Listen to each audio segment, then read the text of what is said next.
YS షర్మిలతోనే తన రాజకీయ ప్రయాణం కొనసాగుతుందని మంగళగిరి ఎమ్మెల్యే ఆళ్ల రామకృష్ణారెడ్డి ప్రకటించారు. జగన్ రెడ్డి మంగళగిరిలో తనకు అన్యాయం చేశారని ఆయన ఆరోపించారు.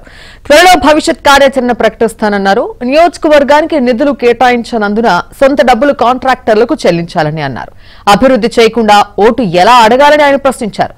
అందుకే నైతిక విలువలు పాటిస్తూ రాజీనామా చేశానని ఆళ్ల రామకృష్ణారెడ్డి చెప్పుకున్నారు. మరోపక్క ఆళ్ల కార్యాలయంలో జగన్ ఫ్లెక్సీలు తొలగించారు. దీంతో దాదాపుగా తెగదెంపులు జరిగిపోయినట్టు భావిస్తున్నారు.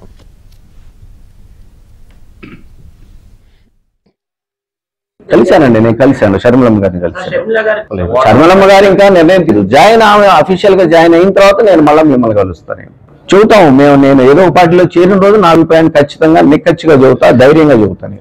నేను రాజశేఖర రెడ్డి గారి కుటుంబాన్ని వదిలిపెట్టను.